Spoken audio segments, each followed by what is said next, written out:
Hi, Mr. Rivet. Hi, how are you? Good. How about you? All right, thank you.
Did you want the people to be able to ask questions along the way, or do you want them to wait till the end?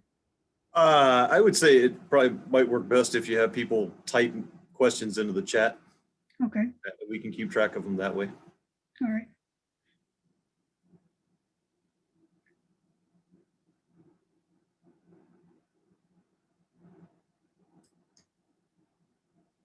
But do you want me to interrupt you as they're typing them in?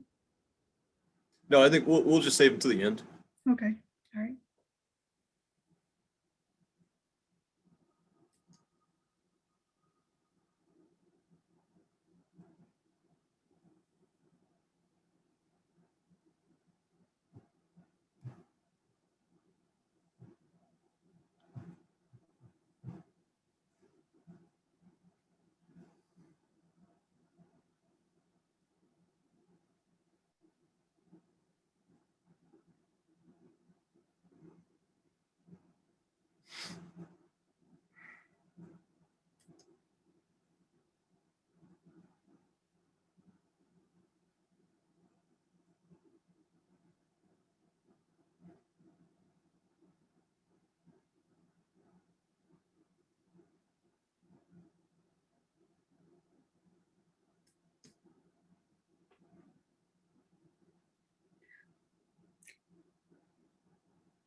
Hi, Pat.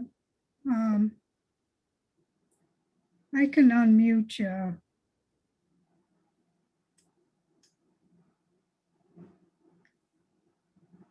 Can you hear me?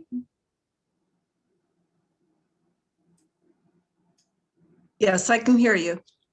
Okay.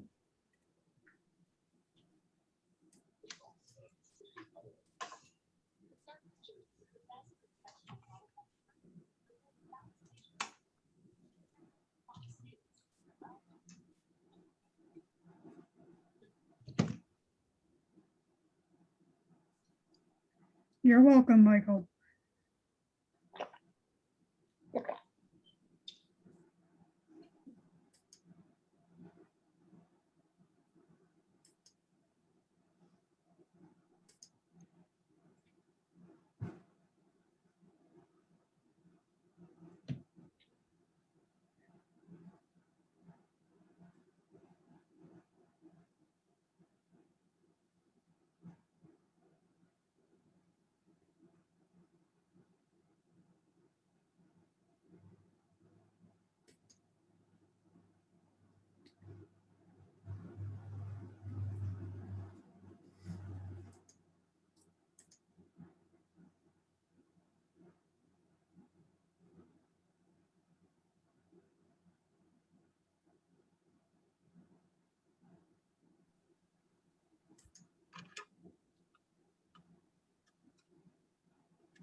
People are still coming in, so we'll wait a couple more minutes before we start.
Okay, we can get started. My name is Tammy, and I'm an adult librarian with the Willoughby-Eastlake Public Library. And thank you all for joining us tonight for the program, A Brief History of the Western Reserve, as we welcome our presenter, Mr. Eric Rivet, who is the Chief Curator of the Western Reserve Historical Society. And if you have any questions, you can write them in the chat, or you can save them till the end of the program and we'll address them at the end of the program. So take it away, Mr. Rivet. All right, well, good evening. First and foremost, can everybody hear me? The one or two people I can see, just nod your head. All right, good. So again, my name is Eric Rivet. I've been the Chief Curator of the Western Reserve Historical Society for coming up on about 6 years now. And we'll see how brief this ends up being. I'm gonna give it my best shot. I'm not gonna really do it the justice that it deserves. The real expert on this topic is our chief historian, a man named John Grabowski. If you've ever had an opportunity to hear him speak, there is no one alive today who knows Cleveland history better than he does. I think in part because he was here for most of it. But anyway, we're going to talk a little bit about the history of the Western Reserve. And it's a surprisingly complex and interesting story with a couple of twists and turns along the way as to how we ended up with what we know of as the Western Reserve, which was also occasionally known as the Connecticut Western Reserve or New Connecticut. So let me share my screen. I do these just rarely enough that I forget how to do this every time. Share, slideshow from beginning. Get that out of the way. All right, so hopefully, if one person would please unmute themselves and tell me that you can see my PowerPoint. See it. Great, all right, so Ohio's Western Reserve and why it's called the Connecticut Western Reserve. The first thing you need to know is, quite frankly, it's all this guy's fault. So that is King Charles II of England. If you look deeply into his eyes, you can see that he probably feels a little bit sorry for it. That's the impression I get anyway. So it all stems from his charter that he granted to the colony of Connecticut in 1662. And it defined the borders of Connecticut as being from sea to sea. That is in part, it's one part flowery language, which was not at all uncommon at the time. And it was partially based on the fact that really at this time, nobody knew exactly what that meant. North America is still in the very early stages of being explored. In fact, the Pacific Northwest will not be explored by Europeans for another 110, 120 years, give or take. And so when you say sea to sea, you're really kind of just covering your bases and you're making it as much of a land grab as you possibly could.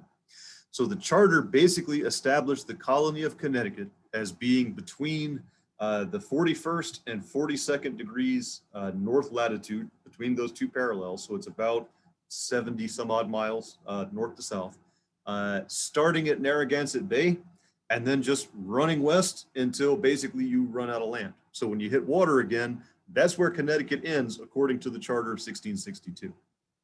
That's going to cause problems really early on. Of course, part of the problem is that a lot of that land is already claimed by France. A lot of that land is already claimed by Spain.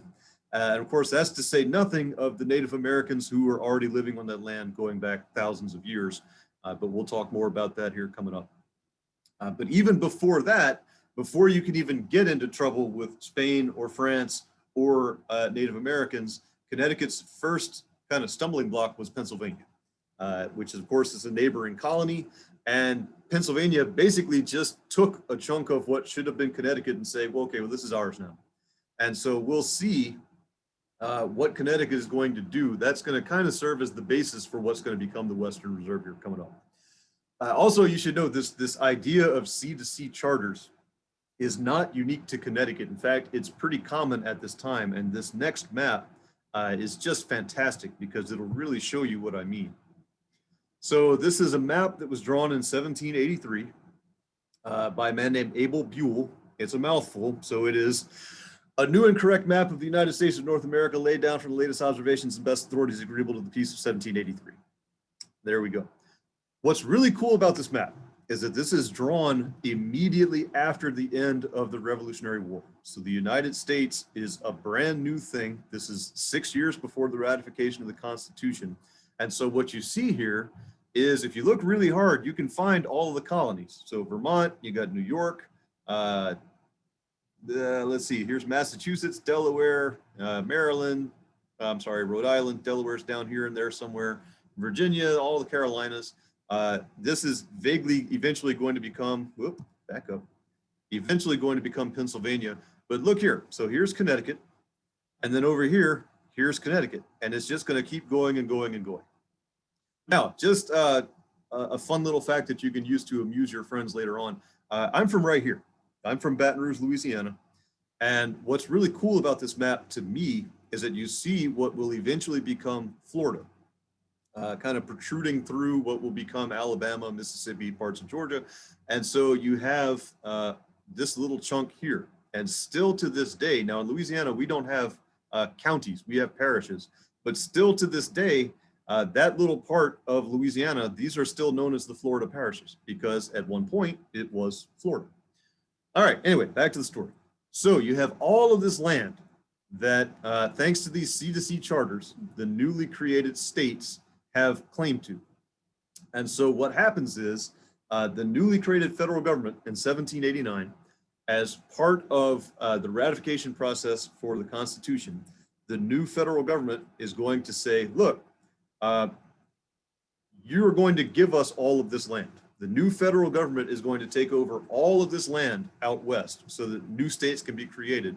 And to sweeten the deal and make this palatable for the states, in exchange for the states ceding all of this western land, the federal government took over all of the states' debts from the Revolutionary War, which is a pretty good deal when you think about it, because most of them are millions of dollars in debt when they're just starting out as new states. So this is a pretty good deal for the states, and it's a pretty good deal for the federal government too. We actually, we could compromise back then. I don't know what's happened. But Virginia does something that Connecticut is going to look at. Virginia keeps a little bit of its land out west, and they're going to use it to distribute it to veterans of the Revolutionary War from Virginia. And so Connecticut sees that, and they use it as a precedent. And what they decide to do is Connecticut cedes all of this land going way out west, except for a little chunk just to the west of what becomes Pennsylvania. And the amount of land that they keep is roughly equivalent to the amount of land that Pennsylvania took from them a few years before. And so that land is going to become known as the Connecticut Western Reserve, or sometimes New Connecticut. So like we already talked about, the boundaries of this land is 41 degrees north to 42 degrees 2 minutes north, if you want to get really precise. That original land as part of the charter would have eventually included land from Ohio, Michigan, Indiana, Illinois, Iowa, Nebraska, Wyoming, Utah, Nevada, California. So again, it really was, in Connecticut's mind at least, sea to sea. All right, so like we already talked about, Connecticut in 1786 is going to give away almost all of that land. The vast majority of that land, they will cede to the federal government so that the federal government will take over Connecticut's debt.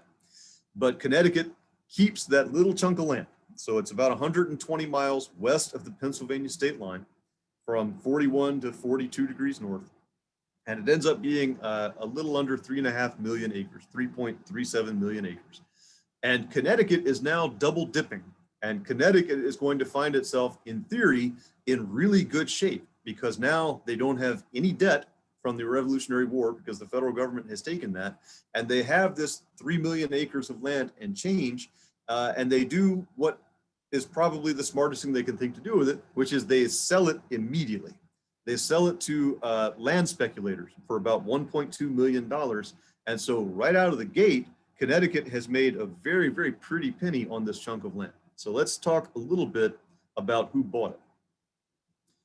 And that is the Connecticut Land Company. So this gets a little confusing depending on what sources you look at. The Connecticut Land Company is a group of 57 men, or it's a group of 36 men, or it's just 3 men. And they bought this land from Connecticut in early 1796, or possibly early 1795, or possibly late 1795. You can kind of take your pick. Now, really what happened is you had 36 investment groups, and these 36 groups are made up of 57 individual people. These 57 people put up $1.2 million in 1795 or 6, which is really a tremendous amount of money. In today's money, it would be a little less than $20 million. And they buy this land from the state of Connecticut. They immediately administer 3 men, so that's where the 3 comes from, to oversee the distribution of this land. And so the idea is they are going to divide all of this territory, this 3 million acres some odd of land, into parcels that they can then sell individually. These 57 men will sell their parts of this puzzle to people who want to move west. And in theory, they will not only make their money back, they'll make a tidy profit. So they send Moses Cleveland, who we're going to talk more about here in just a few minutes, out to this new territory to start the process of dividing it up into ranges that can then be sold. Now, I want to skip ahead a little bit with the Connecticut Land Company because they're not really going to be a part of this story very long at all. And that's because they don't really do a very good job of administering their company. They don't do a very good job of administering the land that they bought. And so 1809, they do manage to sell all of the land that they purchased, but immediately after they sold the last parcel of land, the company fell apart and it was dissolved. There's a couple of reasons for that. The most interesting reason is that you have this land that's west of Pennsylvania that, according to the federal government, belongs to Connecticut. So the federal government looks at this land, looks at the Western Reserve, and they say, well, that's Connecticut's problem. So we're not going to administer laws. We're not going to administer justice. We're not going to send soldiers to protect the people who are moving there because that land belongs to Connecticut, and Connecticut should be responsible for administering law and order in that territory. Connecticut looks at that land and they say, oh, well, no, we sold that to the Connecticut Land Company. So the Connecticut Land Company should be responsible for administering law and order and justice and everything else. And the Connecticut Land Company says, no, we're not doing that either. And so the Western Reserve, you can kind of look at it as being the Wild West before there was a Wild West. You have this chunk of land that, even though it, on paper at least, belongs to the Connecticut Land Company, no one is really administering this land and making sure that it's actually safe to be there, because we're going to talk a little bit more about the Native American groups that are still on this land and how that's going to be a problem. The other thing that they do, and what really kind of dooms the Connecticut Land Company, is the way they distribute this land to their investors. And that is, they divide it up into 5 mile squares, 5 square miles, 25 square miles, territories, little parcels of land that are 5 miles this way, 5 miles this way.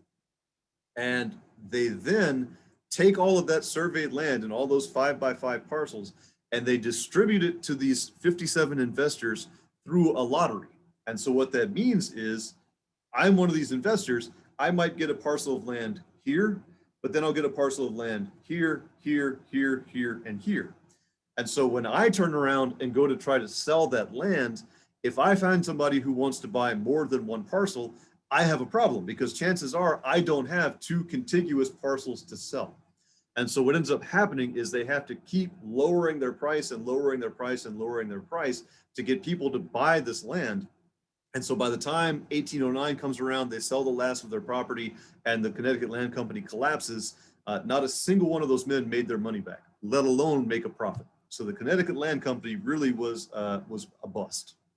All right, so let's talk about Moses Cleveland, since we still have his picture up. He's a pretty interesting guy. So he is a veteran of the American Revolutionary War. He was an officer in kind of the fledgling Corps of Engineers. So he was a trained engineer, good surveyor. He was also a politician. He had been in the Connecticut Assembly. He was also a lawyer. He was kind of a do-it-all kind of guy.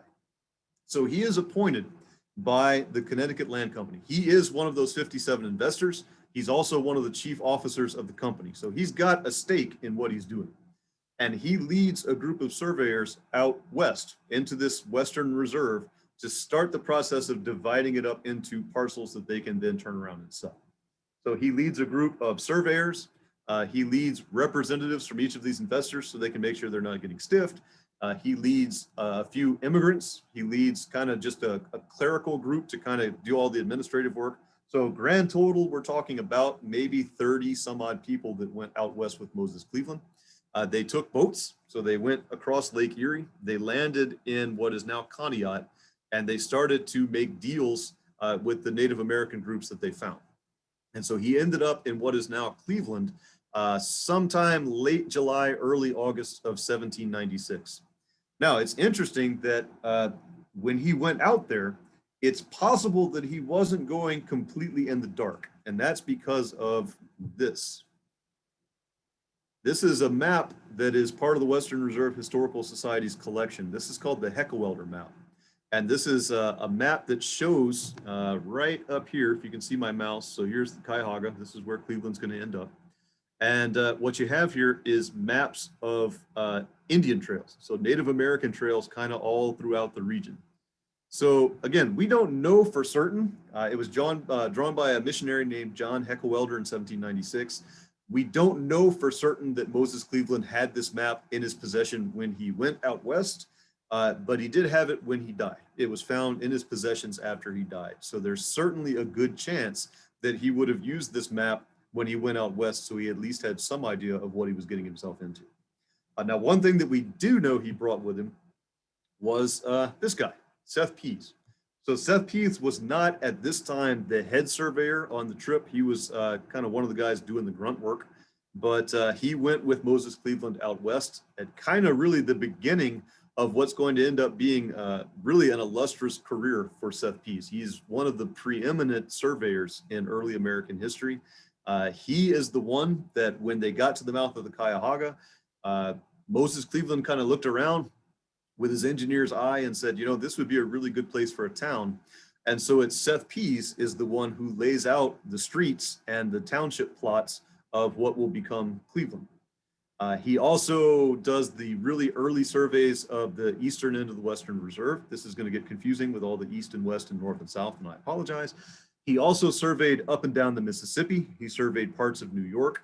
So again, he got around. He saw a tremendous amount of the early United States. At the end of his life, he was appointed the Postmaster General. It's a pretty prestigious job. And he died in 1819. But one of the real treasures of the Western Reserve Historical Society's collection are these pieces. And so I mentioned that he was the guy who laid out the streets of Cleveland. This is the surveyor's compass that he used to do that. And this is his field notebook that he had with him in 1796. And this is Cleveland. These are the original streets of Cleveland that he laid out, including New England, Connecticut style town square, public square, which is still there. Now, the interesting thing about this, and it's you have to put yourself in the mindset of the people who arrived in what is now Cleveland in 1796. We look at this map today and it's upside down. The lake is down here at the bottom of the map. This is the Cuyahoga River to the right. But remember, they got here by water. They didn't come here overland. They arrived at the mouth of the Cuyahoga by taking a boat on Lake Erie. So to them, their frame of reference would have been looking at the land from the water and not looking at the water from the land. And so that is why the map looks the way it does.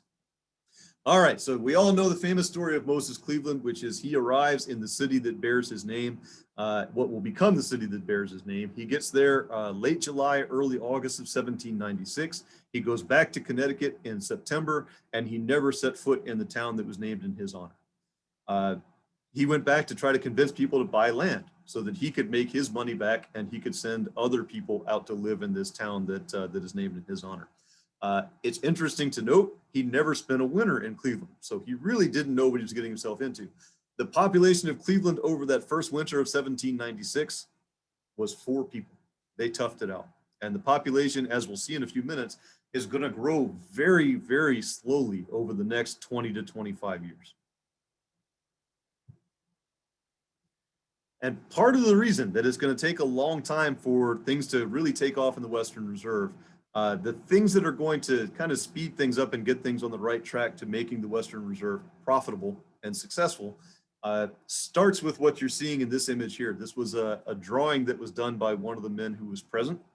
And this is what was called the Treaty of Greenville. It was done in 1795. And this is the second or third in a series of treaties. And it's also continuing a precedent, which is really unfortunate in American history. And that is, this is a treaty between the new federal government and members of most, but not all, of the native groups that are living in the area at the time. So that includes the Wyandot, the Delaware, the Shawnee, Ottawa, Chippewa, Potawatomi. And the idea is really very simple. The Native Americans believe that it's their land because it really should be their land. They were there first. The federal government has decided that this is land that has been part of Connecticut that is now being sold to private citizens who are moving west, white Americans who are moving west.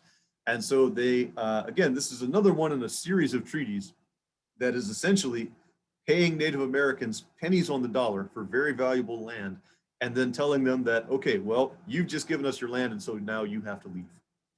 And so this particular treaty, what it does is pushes the boundary between what will become the state of Ohio and essentially the Western United States and the native Indian groups to the Cuyahoga River. And so what that means for the Western Reserve is that you have this 120-mile stretch of land from Pennsylvania to west of Sandusky.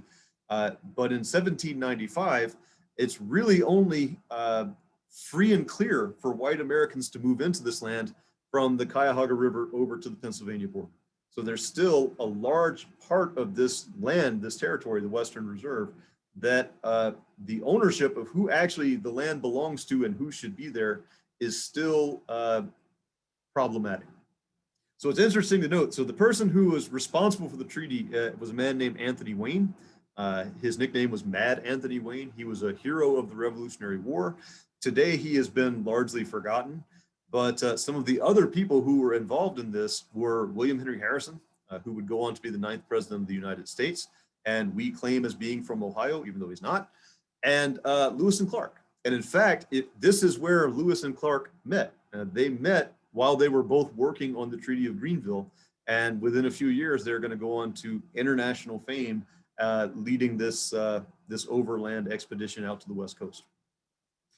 So again, the end result of the Treaty of Greenville is that, in theory, it is making all the land east of the Cuyahoga to Pennsylvania safe and free and clear for white settlers to move into. So this land is being sold by the Connecticut Land Company. And keep in mind that all of these things are happening at the same time. So the Connecticut Land Company is trying to sell this land that Moses Cleveland is surveying as quickly as he can, even though the Treaty of Greenville hasn't actually been signed yet. So there is no free and clear title in a roundabout kind of way for white people to move into this land that they're buying, because the federal government has not actually ratified a treaty that gives them that land from the Native Americans. So it's kind of a muddled mess. And so what happens almost immediately is that even though you have this treaty, and this treaty makes things peaceful for a while, very quickly you start to have white settlers who are moving into more of the Western Reserve on the western side of the Cuyahoga, which is land that has not officially been ceded by Native Americans yet. And so almost immediately you start to have trouble again. You're starting to have conflict, you're starting to have pressure build, and we'll see where that leads here in just a few minutes. Come on now, next slide. All right, so this is a really great map. This is another map that's in the collection of the Western Reserve. This is a map that was drawn by Seth Pease. So this is based off of Seth Pease's surveys that he's doing, again, on the eastern side of the Cuyahoga River. And so you're starting to see the formation of counties. You're starting to see these 5-mile ranges and townships that are being established. But if you look over here to the western end of the map, you have unsurveyed land and subject to Indian claims. And then over here at the far west, you have what's called fire land, and we'll talk more about that here coming up. Now, one of the really interesting things about this map, one of the things that is the lore of Cleveland, one of these stories everybody knows, is that we couldn't even bother to spell Moses Cleveland's name right.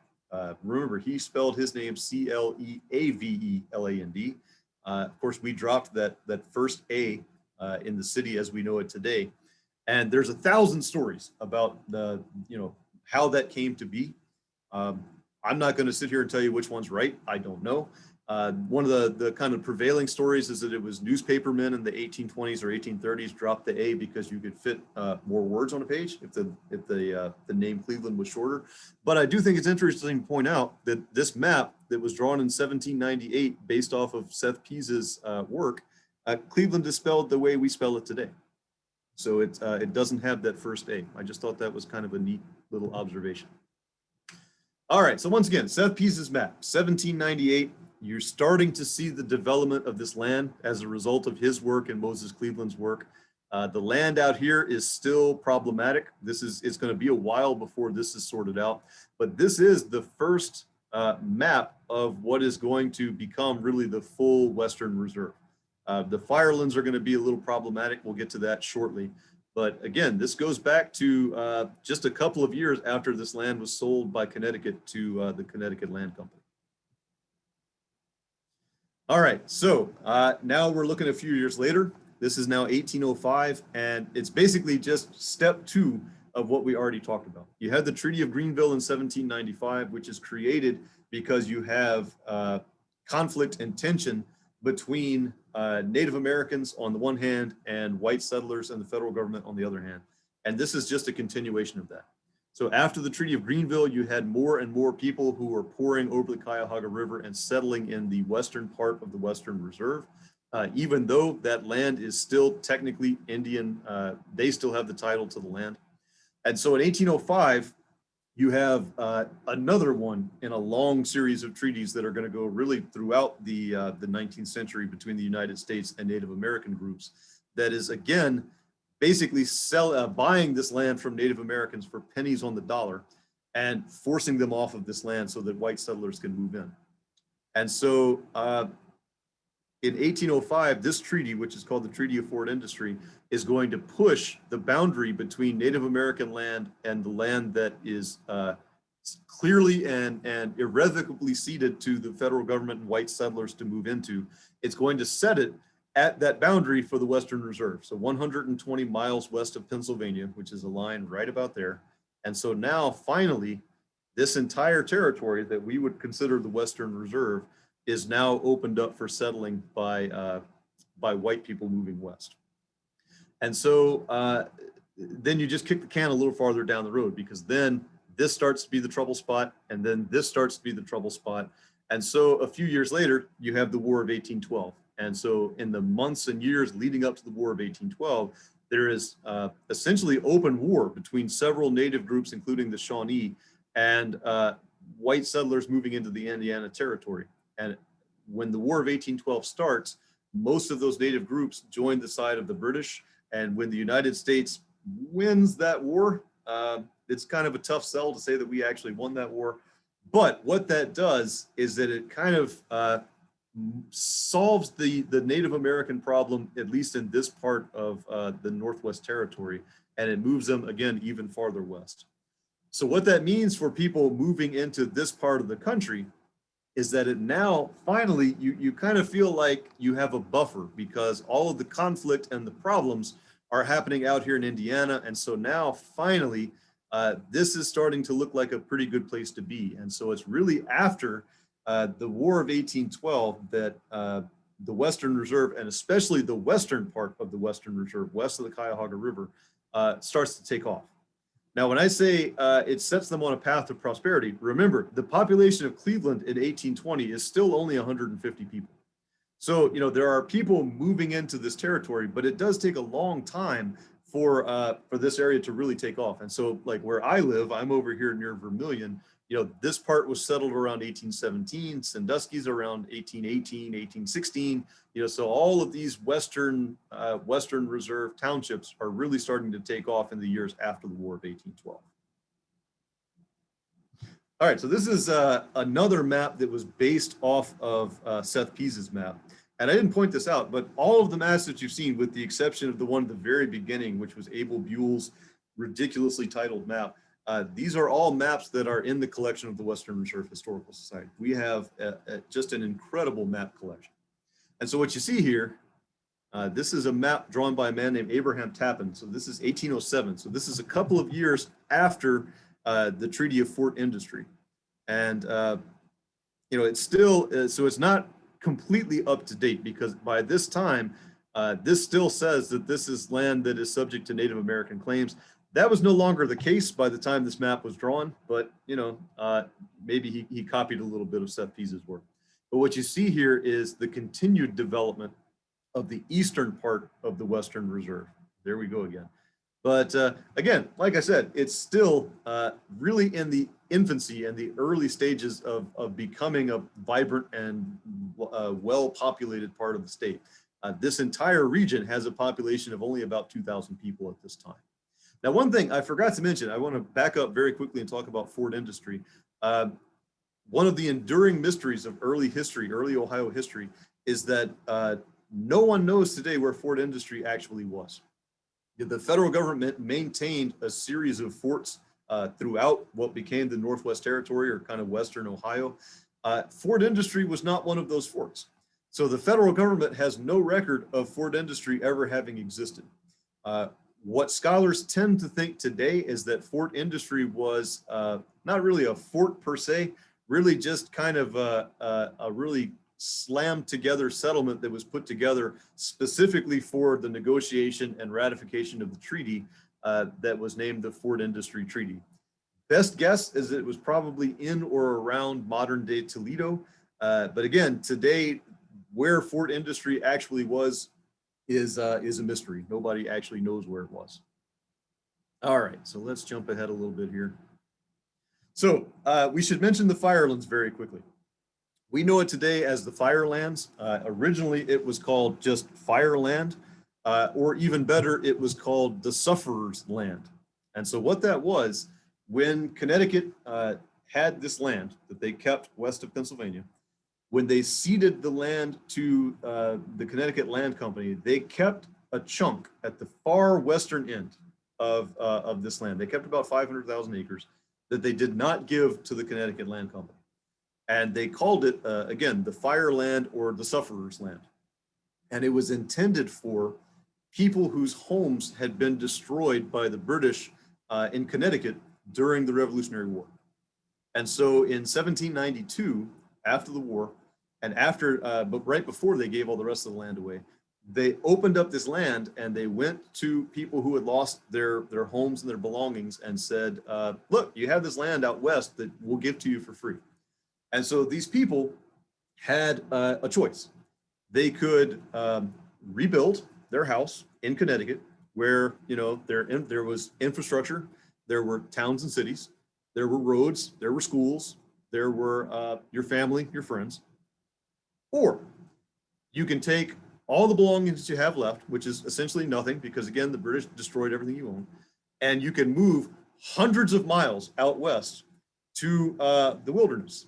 And you can take this chunk of land where there are no roads, there are no infrastructure of any kind, very few people. In fact, most of the people who are there are Native Americans who don't want you there. They own the land, even though Connecticut says it does. And they're probably not going to be very happy that you're there. Oh, and by the way, it's called the Fire Land or the Sufferer's Land. And so perhaps not surprisingly, very few people in Connecticut who lost their home and their property and their belongings took up this idea of, yeah, I'm going to take the nothing that I have left and move to the middle of nowhere and become a pioneer and try to make a go of it. And so ultimately what happens with the Firelands is that even though it is still referred to today as kind of this contiguous area, it eventually is folded into the rest of this land to the Western Reserve, and Connecticut essentially gave up and said, okay, just get rid of this land too. So that's a brief story about the Firelands. All right, so I want to show you one more map, and that is, this is from 1826. And so what you're starting to see here is Northeast Ohio as we know it today. So you're starting to see counties, Ashtabula, Trumbull. You don't see Erie County yet. Erie County has not yet been created, but you've got Huron, you've got Lorain County. And so you're starting to see by the 1820s, the mid 1820s, that this is working. People are moving out here. You're starting to get enough people and enough administration that it's really all starting to come together. So you've got Norwalk down there, Vermilion, which is essentially where I am. And so this is one of a series of maps. They published these maps for about 24 years. And it's interesting to look through them as a series because you really do see the creation of Northeast Ohio as we know it today, while still kind of maintaining that character of the Western Reserve. In this part of the state, you do see a tremendous amount of federal style architecture, Greek Revival style. So my house, for example, was built in late 1840s, and it's a Greek Revival style house. You still see town squares. You can go out to Milan, a great example where Thomas Edison was born, with just a classic New England style town square. Because the people early on who are moving out to these areas are in large part people who are moving from places like Connecticut and Eastern New York. And so they're bringing with them the customs and traditions and their knowledge of architecture and town administration and everything else that is based on a New England way of life. So again, by this time, you're really starting to see the development of what we would recognize as Northeast Ohio. Ultimately, the Western Reserve is going to encompass all of several counties: Ashtabula, Cuyahoga, Erie, Huron, Geauga, Lake, Lorain, Medina, Portage, and Trumbull counties, and parts of Ashland, Mahoning, Ottawa, Summit, and Wayne. So the western boundary of the Western Reserve, again, is a little bit west of Sandusky and near Marblehead and Port Clinton. The southern boundary originally was south of Akron. Of course, Akron has grown over time. And so strictly speaking, parts of Akron are in the Western Reserve, parts of Akron are not in the Western Reserve. The farther south you go, you get out of the Western Reserve. But if you ever feel like taking a road trip, if you're really bored, and I mean really bored, you can go and find boundary markers for the Western Reserve. They are still there. They've been updated over time, but there are 4 boundary stones for the Western Reserve.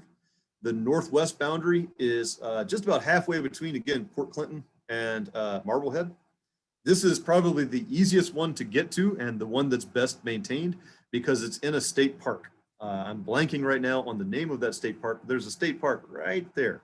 And that stone is inside the boundaries of that park. So the next time you go to Cedar Point, build another half hour or so into your trip and you can go find this boundary stone.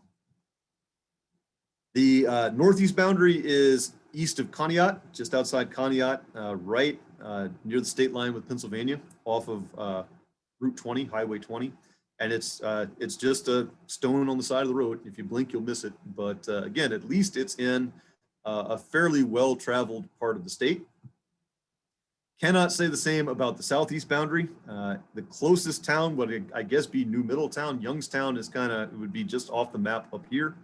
But again, this is the state line of Pennsylvania. The southeast boundary is, again, not very well maintained and just kind of on the side of the road. And then the southwest boundary is west of Willard. So this is Willard here. This would be, I know people in Ohio, you pronounce everything a little weird. I think it's Attica. I would call it Attica. Y'all might call it Attica or something. I don't know. Anyway, it's pretty much right between this town over here and Willard. So again, it might not be the most exciting road trip, but it would be pretty cool to see all these. And I believe I have run out of things to say. Yeah, so let me stop sharing my screen. And I see we've got some questions. So let me, oh boy, there's a lot here. Let's see here. One question I have regarding share some interesting anecdotes. Various states of the Western.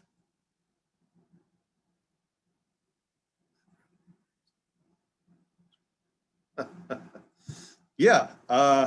So I'm reading your comments there, and yes, I mean it's this is a part of American history that, quite frankly, none of us should be proud of, and it was not at all unusual.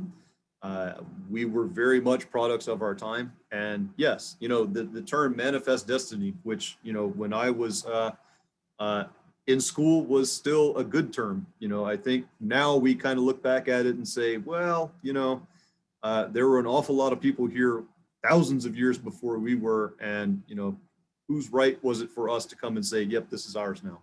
So yeah, our treatment of Native Americans, of course, is pretty horrific, pretty brutal. At least in this part of the state, at that time, it was more, we will actually pay you for the land. We're not going to pay you for what the land is worth, but we will pay you for the land and then move you off of it. But again, it's not necessarily part of our history that we should be proud of. Okay, so let's see here. Treatment of Native Americans in Ohio, a model for future moves to the U.S. government, white Europeans, American dislike the term. Yeah, I think the you know, the story of Chief Wahoo and other teams like that. Yeah, I mean, again, you're taking real people and reducing them to a caricature. And I think it's pretty easy to understand when you stop and look at it that way, why people who belong to those groups would take issue with that. And I think if you've been to the Cleveland History Center, then you know this already. You know, we have Chief Wahoo, the large electric Chief Wahoo from Old Municipal Stadium. And let me do the cover my bases legal disclaimer. I am speaking as a private citizen of the United States, not as a representative of the Western Reserve. But I think it's in the best possible place it could be, which is in a museum. I don't think it has a place in modern society, except as a place for people to understand the context of when it was made and have a discourse about why things are the way they are and how they could be better. And speaking as a Southerner, I feel exactly the same way about Confederate monuments. I think there is a place for them, and I think those places are museums, but that's a whole other talk that we're not going to get into right now. East Harbor State Park, I think that's right. I think that's right. I've been to that state park. It's a tiny little park, but it's quite nice, but I think it is East Harbor. That sounds right anyway. Any other questions? What were the businesses in Cleveland that started rapidly expanding? So Cleveland takes off as a city in the Civil War. The Civil War put Cleveland on the map, and that was the iron industry. Iron industry really takes off in parts of, well, as far west really as Lorraine. I mean, Lorraine is pretty famous for its steel industry.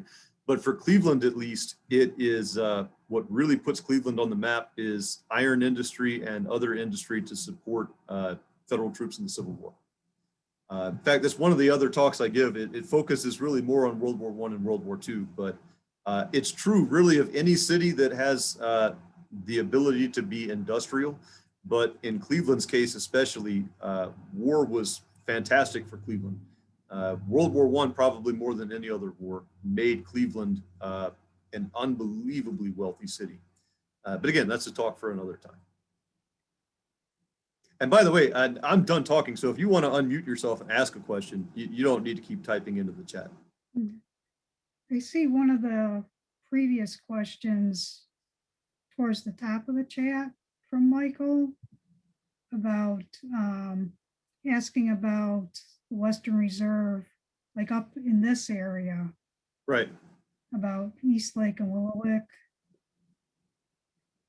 I'm going to be honest. I am by no means an expert on all parts of the Western Reserve. I've spent my time in Cleveland really kind of focusing on Cleveland history. Again, unfortunately, the person you would want to talk to would be John Grabowski, because he is a sage of all things related to the history of the Western Reserve. My actual expertise, believe it or not, is 20th century naval history.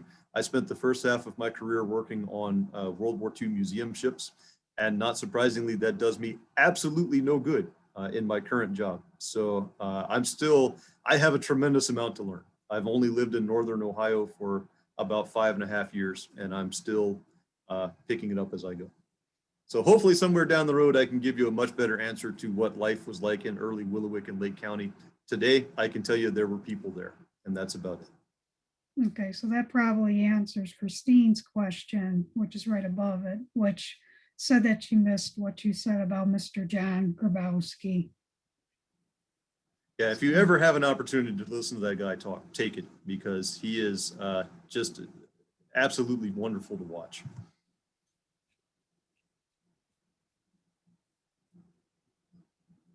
Yeah, manufacture of Union uniforms. Yeah, in fact, one of the things Cleveland was famous for was manufacturing what were called havelocks. Havelocks were something that you put over your hat that draped over the back of your neck like a sun shield, basically. And what Union soldiers, it was based off of French soldiers fighting in North Africa, which were kind of the rage at that time. Having a havelock in North Africa, fantastic, where it's a very dry heat. Having a havelock in Virginia is basically just making a big humid dome around your head that makes you sweat even worse than not having a havelock. And so Union soldiers that were receiving these havelocks in the mail looked at it and said, pardon my language, what the hell am I supposed to do with this thing? So mostly they tore them up and they used them for handkerchiefs and bandages and that kind of thing. Well, and they also, the first iron smelted in Northeast Ohio, in Western Reserve, was bog iron out at Arcola Creek, which is right around the boundary of Ashtabula and Lake on Lake Erie. Okay. Good to know. And then there's another question about how one of the maps didn't show Lake County. It showed where Geauga County, where Lake County is. And what she wondered how the split happened. Yeah, and again, I can't give you a good answer for when that happened. It could just be that That was in, oh, go ahead. that split off was in the 1840s. It was a big ruckus over a bank that failed, deposits, land grabs, the first temple of the Latter-day Saints, and all sorts of other internecine and everything you can imagine. And Lake County was wrested out of Geauga with a referendum. There's a little bit more to it than that. From the very beginning, they wanted the capital in Painesville, but Chardon won, and they were never happy about it. So it was, how do we get our county split? How do we figure out a change to this? And they basically needed to get enough land, and they picked up Willoughby and recognized the lake as their land, and with that was able to justify it. But they couldn't do that until 1840.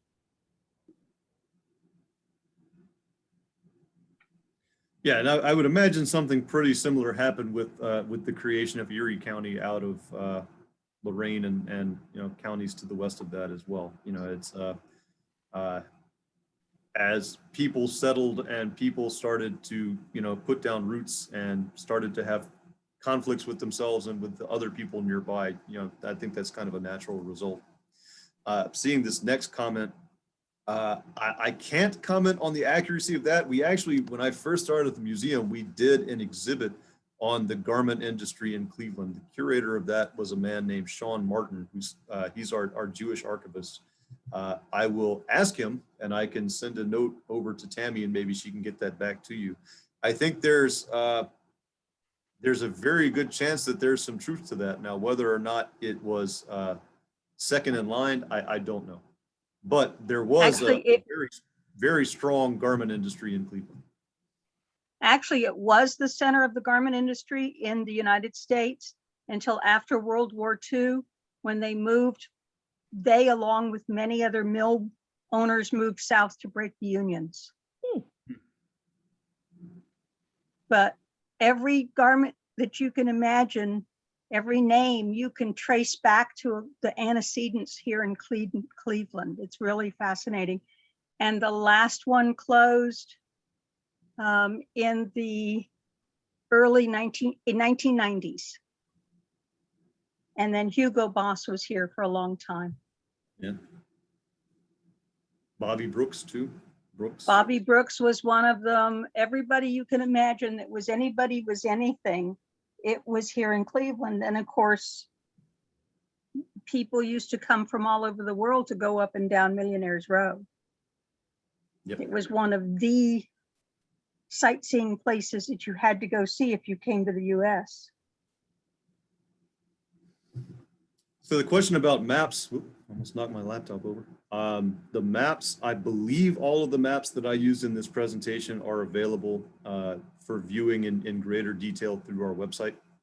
We have an online portal called Digital Cleveland Starts Here. And through that, I believe all of these maps were digitized because we use them as part of an exhibit that we have up called Cleveland Starts Here. There are also quite a few maps that we have that have not yet been digitized, but all the ones that I used in this talk, I believe were digitized as part of Cleveland Starts Here. So you should be able to find them.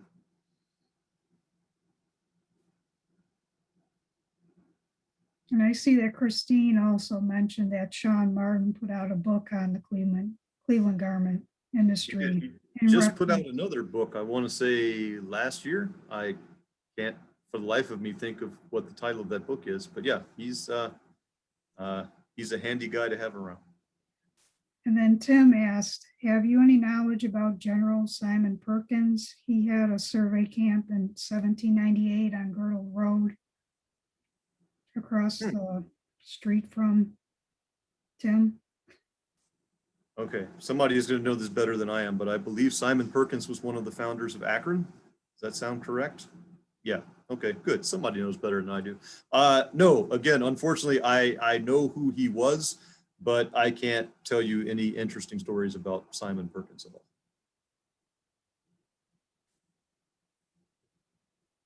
And then Michael mentioned worked for M. Ears for Keller Cone, specialized in women's coats. I meant to write that it was my father who worked for Keller. Sorry about that. All right, anybody else?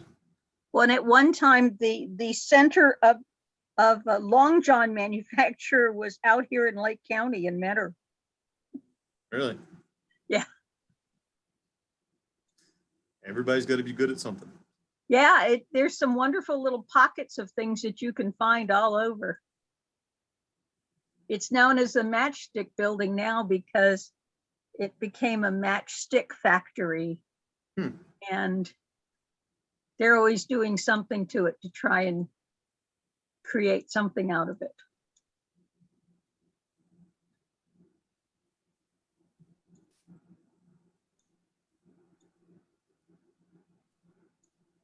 All right. Well, the Cleveland History Center, I feel like I should probably point this out. I see the person who schedules these talks for us, Whitney Stonecker, is on, so she will probably give me a lot of grief if I don't mention this.